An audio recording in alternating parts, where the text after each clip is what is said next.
नमस्कार दोस्तों। अर्नव जो कि एक बहुत बड़ा व्यापारी होता है और वह अपने व्यापार में इतना बिजी हो जाता है कि वह अपने परिवार को बिल्कुल भी समय नहीं दे पाता है, जिसके कारण उसकी पत्नी बिल्कुल भी खुश नहीं रहती थी और वह दूसरे मर्दों में प्यार ढूंढने लगी थी। उसकी पत्नी चाहती थी कि कोई हो जो उनका ख्याल रखे और उनका पूर्ण रूप से संतुष्ट कर सके। उसके लिए उसने अपने देवर के साथ नजदीकियां बढ़ने शुरू कर दी और अपनी जरूरत को पूरा करने लगी। उसके बाद उनके नौकर ने भी कुछ ऐसा कर डाला जिसे सुनकर आपकी होश उड़ जाएंगे। कहानी को पूरा सुनना, आपको बहुत ही अच्छी सीख मिलेगी। अर्नव का छोटा भाई, जिसका नाम अंकुर होता है, अंकुर की भाभी का नाम खुशी होता है, जो दिखने में बहुत ही खूबसूरत थी और जिसे देखकर कोई भी उनके प्रति आकर्षित हो सकता था, जिसके कारण अंकुर की नीयत भी कई बार खराब हो चुकी थी। घर में पैसे की कोई कमी नहीं थी, क्योंकि अर्नव का व्यापार विदेश में होता था, जिसके कारण अर्नव घर पर नहीं रह पाता था और ज्यादा टाइम वह घर से बाहर ही बीतता था। खुशी एकदम रानी वाली जिंदगी की रही थी, लेकिन उसके जीवन में जो सुख वह चाहती थी वह उसे नहीं मिल पा रहा था। खुशी जब भी अपने पति अर्नव से कहती कि घर पर भी परिवार को समय देना चाहिए, तो अर्नव कहता कि अगर मैं व्यापार को छोड़कर घर पर ध्यान देने बैठूंगा तो मेरा सारा व्यापार ठप हो जाएगा। खुशी जब भी अपने पति से इस बारे में बात करती और तो अर्नव कोई बहाना बना देता। खुशी अर्नव से कहती है कि आपने अब तक बहुत पैसे कमा लिए हैं, आपको तो सिर्फ पैसों की पड़ी रहती है, लेकिन थोड़ा समय परिवार को भी देना चाहिए। इसी बीच कुछ समय बाद एक दिन सुबह जल्दी अर्नव जल्दी नाश्ता करके तैयार होने लगता है। जब खुशी उसे पूछती है तो वह कहता है कि मुझे व्यापार के सिलसिले में विदेश जाना है और मुझे वहां कम से कम 10 से 15 दिन लगेंगे। फिर वह कहता है कि तुम अपना ख्याल रखना और किसी भी चीज की जरूरत हो तो घर पर नौकर है, उनसे मंगवा लेना। अगर फिर भी कोई दिक्कत हो तो मुझे कॉल कर देना।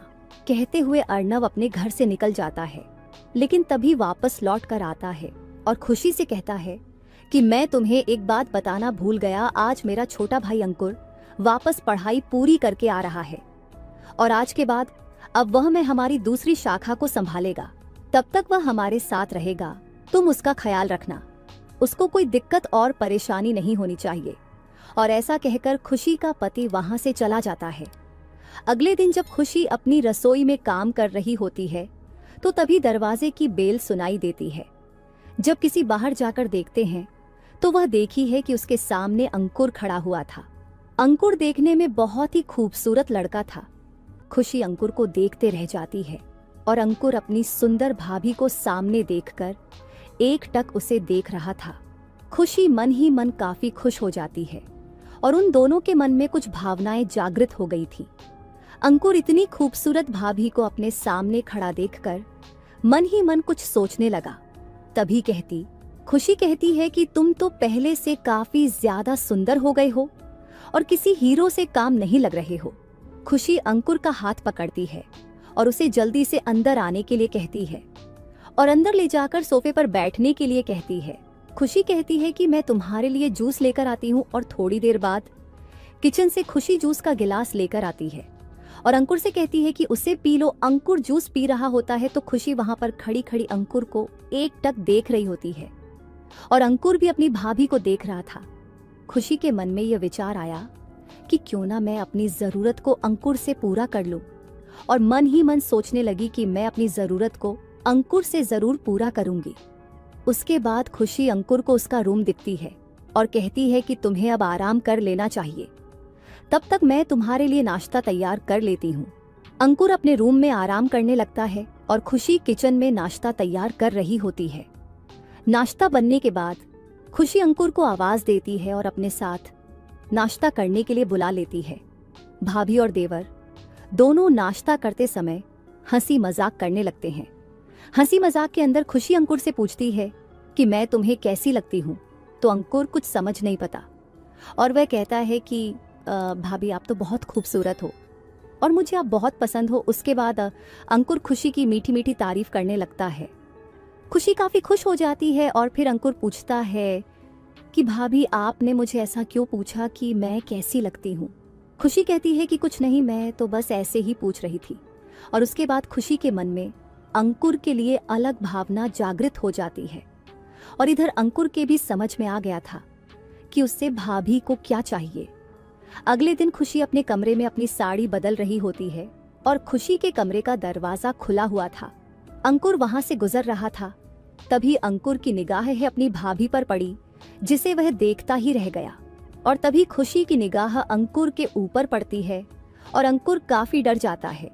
तभी खुशी आवाज देकर अंकुर से कहती है कि बाहर खड़े क्या कर रहे हो, अंदर आओ। अंकुर अंदर आकर कहता है कि भाभी, मैं आपको नहीं देख रहा था, इसके लिए मुझे माफ कर दीजिए। आपकी साड़ी बहुत खूबसूरत लग रही है और आप इस साड़ी में बहुत ही अच्छे लग रही हो, इसलिए मैं आपको देखने लगा था। इस पर खुशी हंसकर अंकुर से कहती है कि कोई बात नहीं, लेकिन सच बताओ, क्या मैं तुम्हें इस साड़ी में इतनी सुंदर लग रही हूँ? तो अंकुर कहता है कि भाभी, आपके ऊपर यह साड़ी बहुत ही जच रही है। उसके बाद दोनों नीचे आ जाते हैं और वहां पर बैठकर बातें करने लगते हैं। तभी खुशी अंकुर से पूछती है कि तुम्हारी शादी के बारे में क्या ख्याल है? तो अंकुर कहता है कि भाभी, मुझे अभी शादी नहीं करनी। उस पे खुशी पूछती है कि तुम्हें शादी क्यों नहीं करनी? तो अंकुर कहता है कि मैं जैसी लड़की चाहता हूँ वैसी लड़की मिल नहीं रही है। तो खुशी कहती है कि तुम्हें कैसी लड़की चाहिए? तो अंकुर कहता है कि भाभी, मुझे आप जैसी लड़की चाहिए। ये बात सुनकर खुशी बहुत ही खुश हो जाती है और उन दोनों के बीच में अब नजदीकियां बढ़ने लगी थी। अब कुछ दिनों में अंकुर और खुशी की नजदीकियां इतनी बढ़ जाती है कि वह दोनों संबंध स्थापित कर लेते हैं। एक दिन अंकुर खुशी से कहता है कि क्या आप मुझसे खुश हैं? तो खुशी कहती है कि हाँ, अब मैं तुम्हारी हूँ और तुम्हें जो भी करना है कर सकते हो। उसके बाद एक रात खुशी अपने कमरे में लेटी हुई अंकुर के बारे में सोच रही थी और काफी आनंदित महसूस कर रही थी। खुशी अपने ख्यालों में खोई हुई थी, लेकिन तभी उसके मोबाइल पर एक वीडियो आता है। जैसे ही खुशी वह वीडियो देखी है तो उसके पैरों के नीचे से जमीन निकल जाती है। थोड़ी देर बाद खुशी नीचे आकर सोफे पर बैठ जाती है। उसके बाद जब अंकुर आता है तो वह उससे पूछता है कि आज तुम्हें नींद नहीं आ रही है? तो वह कुछ नहीं कहती है।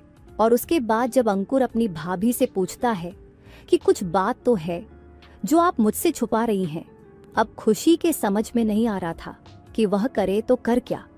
उसके बाद खुशी ने हिम्मत करके अंकुर को अपने मोबाइल का वीडियो दिखाया, जिसे देखते ही अंकुर के पैरों के नीचे से जमीन निकल जाती है और खुशी और अंकुर दोनों सोच में पड़ जाते हैं कि आखिर यह काम किसका है, ऐसा काम कौन कर सकता है।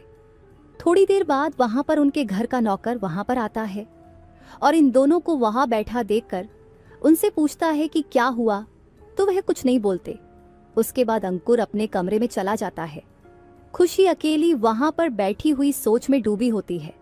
तभी उनका नौकर खुशी के पास आता है और खुशी से कहता है कि जो वीडियो आपके मोबाइल पर आया है वह मैंने ही बनाया है। खुशी इतना सुनते ही चौंक जाती है, जिसको सुनकर खुशी अपने नौकर पर भड़क जाती है और वह उसे कहती है कि आपने ऐसा क्यों किया? तो वह नौकर कहता है कि आप दोनों को जो चाहिए था वह मिल रहा था, लेकिन जिसकी जरूरत मुझे थी वह मुझे नहीं मिल रहा था। खुशी तुरंत उस नौकर का मतलब समझ जाती है।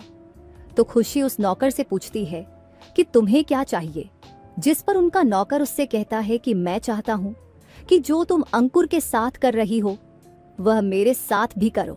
अब खुशी के पास कोई चारा नहीं था, क्योंकि वह फंस चुकी थी। इसलिए खुशी को ना चाहते हुए अपने नौकर की बात माननी पड़ी। खुशी अपनी नौकर के साथ रूम में चली जाती है और उसका नौकर उनके साथ ना चाहते हुए भी संबंध बनाता है। धीरे धीरे ये है उनका रोज का हो गया था। खुशी बेचारी अब कुछ नहीं कर सकती थी। उसने अंकुर को भी बताया, लेकिन अंकुर भी इसमें कुछ नहीं कर सकता था। अब खुशी को ना चाहते हुए भी यह सब करना पड़ रहा था। एक दिन उनका नौकर खुशी के पास आकर कहता है कि अगर तुम चाहती हो कि यह वीडियो किसी के दूसरे के पास न जाए या इंटरनेट पर अपलोड ना हो, तो तुम्हें मेरे दोस्त के साथ भी वही करना होगा जो तुम मेरे साथ करती हो। यह बात सुनकर खुशी बहुत गुस्सा हो जाती है। जब खुशी यह बात अंकुर को बताती है तो अंकुर और खुशी दोनों मिलकर इसका समाधान ढूंढने की कोशिश करते हैं। जब उन्हें कोई रास्ता नहीं मिल रहा था तो अंकुर और खुशी ने मिलकर अपने नौकर को मौत के घाट उतार देते हैं। उन्होंने काफी सावधानी से यह सब कुछ किया था और कोई भी सबूत पीछे नहीं छोड़ा था, लेकिन आखिरकार पुलिस उन तक पहुंच जाती है और उनके ऊपर मुकदमा चलाया जाता है। अब दोनों भाभी और देवर को जेल हो चुकी थी। अर्णव, जो इन सब बातों से अनजान था, जब उसे पता चला तो जैसे उसकी पूरी दुनिया ही खत्म हो गई थी। दोस्तों, इस कहानी से हमें यही सीख मिलती है कि पारिवारिक रिश्तों में ज्यादा दूरियां ठीक नहीं होती हैं और अपने परिवार को भी समय देना चाहिए। अगर अर्णव अपनी पत्नी को समय दे पाता तो शायद आज यह नौबत नहीं आती। और उधर जो अंकुर ने किया वह भी बहुत गलत था, क्योंकि अंकुर को अपनी भाभी के साथ संबंध नहीं बनना चाहिए था, क्योंकि भाभी का रिश्ता जो है वह हमारे समाज में बहुत ही पवित्र माना गया है। लेकिन सबसे बड़ी गलती इसमें अर्णव की थी, जो अपनी पत्नी से दूरियां बनाकर रखता था और जिसकी वजह से अंकुर और खुशी एक दूसरे के पास आए। पैसा ही सब कुछ नहीं होता है, आज अर्णव के समझ में अच्छी तरह से आ गया था। दोस्तों, हमारे इस कहानी का उद्देश्य किसी की भावना को ठेस पहुंचाना या किसी भी प्रकार के अनेकता या अश्लील का फैलाना नहीं है।